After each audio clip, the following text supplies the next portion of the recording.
Navi Mumbai network.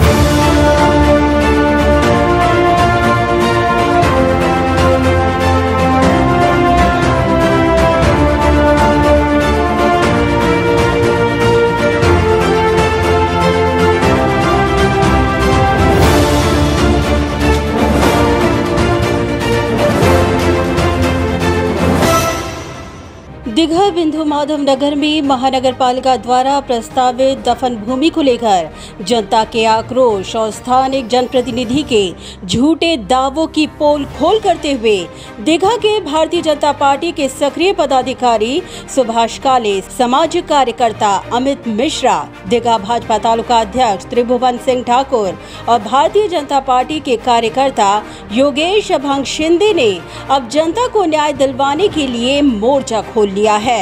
बिंदु माधव नगर की जनता ने महानगर पालिका के दफन भूमि को लेकर अपना विरोध जताते हुए इसे यहां से स्थानांतरित करने की मांग की है, मगर स्थानिक नागरिकों की मांग को अनदेखी कर जनता की ही मांग पर दफन भूमि लाए जाने की स्थानीय जनप्रतिनिधियों के दावों की अब कलई खोलते हुए भारतीय जनता पार्टी के पदाधिकारियों ने इसी गंभीर और संवेदनशील मुद्दे को लेकर अपनी आवाज बुलंद की है।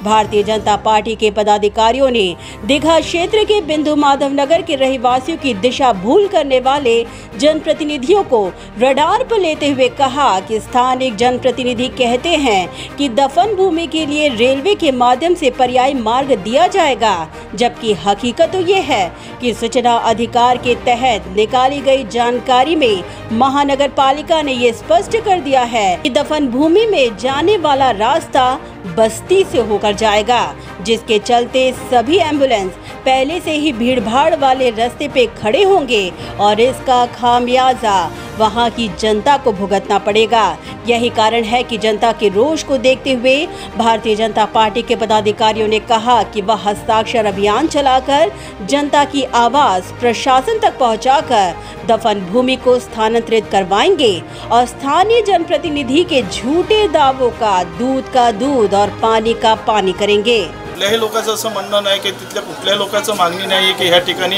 दफनभूमी व्हावी, ह्या ठिकाणी खबरस्थान व्हावं। आणि आमचं तर अजिबात दफनभूमी आणि खबरस्थानला विरोध नाही, पण ज्या ठिकाणी आलेलं त्या ठिकाणी चुकीचं आहे, कारण की त्या ठिकाणी रस्ता हा नाहीच।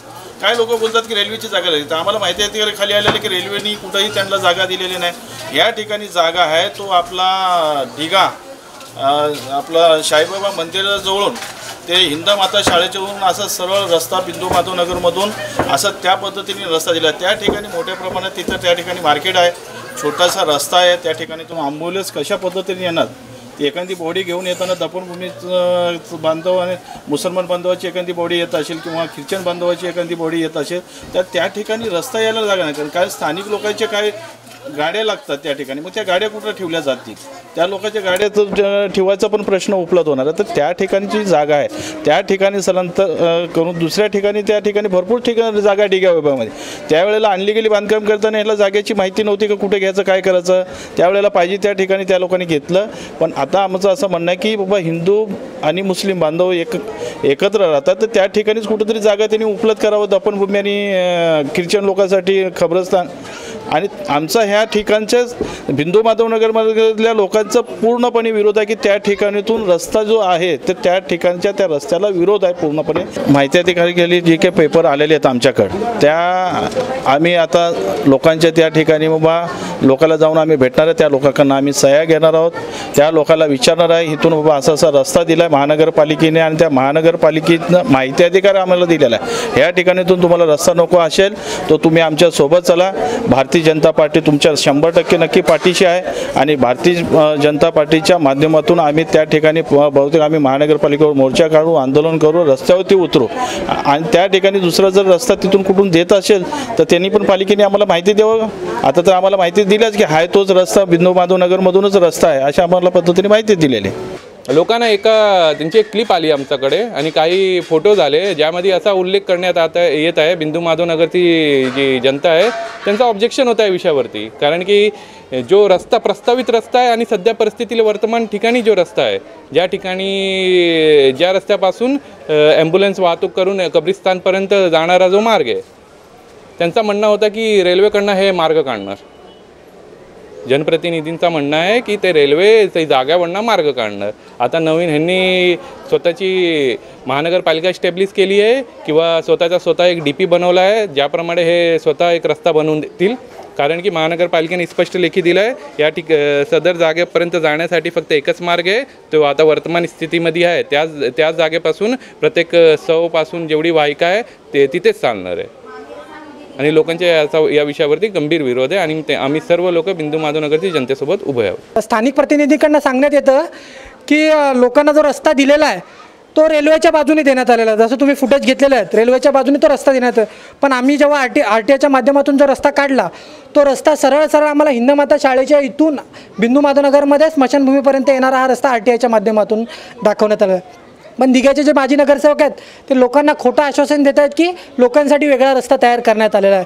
परंतु आमचं एकच सांगणं आहे की लोकांनी असल्या माजी नगरसेवकांच्या भूलथापांना बळी पडू नका आणि शासनाने जे दाखवलं आहे त्या कागदांवर विश्वास ठेवत आम्हाला सहकार्य करणं. आपण नक्कीच ही दफनभूमी या ठिकाणाहून दुसऱ्या ठिकाणी स्थलांतरित करू आणि आम्ही बिंदू माधव नगरच्या जनतेच्या पाठी सक्षमपणे उभे आहोत. सामाजिक कार्यकर्ता अमित मिश्रा ने सूचना अधिकार के तहत प्राप्त जानकारी का हवाला देते हुए कहा कि मुस्लिम और क्रिश्चियन समुदाय के लिए दफन भूमि के तहत MIDC ने 400 चौरस मीटर की जगह आवंटित की है, परंतु स्थानीय जनप्रतिनिधि और ठेकेदार की आपसी मिलीभगत से 400 चौरस मीटर से भी ज्यादा जमीन पर कब्जा कर अवैध तरीके से मनपा के फंड का इस्तेमाल करके सुरक्षा दीवार बनाई गई है. उन्होंने सवाल किया कि दफन भूमि के लिए मंजूर 50 लाख में से मात्र 42 लाख सुरक्षा दीवार पे खर्च करने का अर्थ ही है कि कहीं न कहीं दाल में कुछ काला है. मला माहितीचा अधिकार खाली पत्र प्राप्त झाले, त्यामध्ये असा स्पष्ट उल्लेख आहे एकूण 400 चौरस मीटरचा भूखंड हे महानगरपालिकेने MIDC करून ट्रान्सफर करून घेतले. त्या ठिकाणी 200 चौरस मीटरचा भूखंड हे मुस्लिम बांधवासाठी होता आणि 200 चौरस मीटरची जागा हे ख्रिश्चन बांधवांसाठी आहे. पण आता इथे मुख्यतः विषय आहे एकूण भूखंड जर चौरस मीटर आहे 400 चौरस मीटरचा आहे, त्या ठिकाणी 750च्या वरपर्यंत चौरस मीटरचा भूखंडावरती संरक्षण भिंत बांधली आल्या कशी, कोणी परवानगी दिली? ते एक्स्ट्रा जे अतिरिक्त 250 भूखंडचं जे अतिक्रमण करण्यात आलं आहे त्या ठिकाणी जनप्रतिनिधींना दिसून आले की नाही की सदर भूखंडाचा पण अतिक्रमण झाला आहे? MIDCची मंजुरी घेतली का? नाही घेतली. आणि फक्त एक संरक्षण भिंत बांधण्यासाठी आणि इंटरनल काही थोडीफार कामं आहेत करण्यासाठी 50 लाख रुपयाचा फंड मंजूर झाला. सदर 50 लाखाचा फंड फक्त संरक्षण भिंत बांधण्यासाठी नाही, जे अतिरिक्त 250 चौरस मीटरचा बांधकाम झाला त्या ठिकाणी ह्या लोकांनी ते MIDCचा भूखंडावरती अतिक्रमण करण्यासाठी गैरवापर करण्यासाठी या लोकांनी ते महानगरपालिकेचे फंडचा वापर करण्यात आला आहे. हे ते जनप्रतिनिधी आणि ठेकेदारांची मिलीभगत आहे. त्या ठिकाणी त्यांना दिसून आले नाही का की इथे भूखंड अतिरिक्त जातोय, महानगरपालिका अतिरिक्त संरक्षण भिंतीवरती खर्च करते आणि लोकांना सांगतायत की सदरचा हे कब्रस्थानवरती जे रिझर्वेशन आलं आहे ते दिल्ली सरकारने टाकलं आहे. सेंट्रल गव्हर्नमेंटचं रिझर्वेशन आहे. सेंट्रल गव्हर्नमेंट जर नवी मुंबई महानगरपालिकेची कामं आणि रिझर्वेशनची कामं पाहणार तर त्या ठिकाणी नगरसेवकांची आणि ठेकेदारांची आणि महानगरपालिका आयुक्तांची काय गरज आहे? त्यांना घरी बसवा ना. नवी मुंबई महानगरपालिका सेंट्रल गव्हर्नमेंट मार्फत चालणार. ह्या स्मशानभूमीच्या चारही बाजूने जे कंपाऊंड मारण्यात आलेलं आहे, ह्या स्मशानभूमीला जो निधी मंजूर झाला होता तो 50 लाखाचा निधी होता. फक्त कंपाऊंड बांधण्यासाठी 42 लाख रुपयाचा निधी या दफनभूमीसाठी खर्च करण्यात आला आहे आणि जो इतर 8 लाखाचा निधी आहे तो इतर छोट्या मोठ्या कामासाठी करण्यात आला. तर आमचा हाच विरोध आहे की फक्त कंपाऊंडसाठी तुम्ही 42 लाख रुपये खर्च करताय, तर म्हणजे जनतेच्या पैशाचा तुम्ही वायफळ खर्च करताय. तर आमचं एकच म्हणणं असेल, या दफनभूमीला विरोध नाही, पण ही दफनभूमी स्थलांतरित करा. ज्या ठिकाणी मुस्लिमांची संख्या जास्त असेल, ख्रिश्चनांची संख्या जास्त असेल त्या ठिकाणी स्मशानभूमी स्थलांतरित करण्यात यावी. भारतीय जनता पार्टी के पदाधिकारियों ने स्थानीय जनप्रतिनिधि को दीघा के अवैध बांधकाम के शिल्पकार की उपमा देते हुए कहा कि आज विष्णुनगर, अंबेडकर नगर, संजय गांधी नगर में अवैध निर्माण कार्य करने का जनक यही स्थानिक जनप्रतिनिधि है. सुभाष काले ने चुनौती देते हुए कहा कि हिम्मत है तो ये लोग अपना नार्को टेस्ट करवा ले तो दूध का दूध और पानी का पानी सबके सामने हो जाएगा. हो, स्थानिक नगरसेवकचा तर तो पहिल्यापासूनच व्यवसाय आहे. की अनलिगली बांधकाम करायचं आणि सांगायचं की दुसरे लोक हडप करतात, दुसरे लोक करतात आणि आरोप लावायचा दुसऱ्याला, त्याचेच लोक बांधकाम करतात. आणि त्या ठिकाणी जो गणेशनगर आंबेडकरमधला जो पाठचा जो भाग सगळा विकल्याला गेलेला आहे, तर त्याचेच माणसं त्याची नार्को टेस्ट करण्यात यावा ज्यांनी बांधकाम केलेलं आहे त्यांनी. आणि ते आमचं पण नार्को टेस्ट करावं की आम्ही किती बांधकाम केलं आणि त्यांनी केलेत किती. आम्ही नार्को टेस्टला जायला समर्थक आहेत. त्यांनी पण नार्को टेस्टसाठी याची त्याच्यात ताकद असेल, नगरसेवक असेल, त्यांचे नगरसेवकचे भाऊ असतील किंवा त्याचे काही लोक असतील बांधकाम करणारे, त्यांनी ते पुढे यावं नार्को टेस्टसाठी. मैं बताना चाहता हूँ दीघा के पूर्व नगर सेवक ये तीनों वार्ड में प्रभाग क्रमांक 9 होने दो, प्रभाग क्रमांक 3 होने दो, प्रभाग क्रमांक 4 होने दो, यहाँ के जनता को उनके पीठ पे उन्होंने चाकू घोंपने का काम किया है.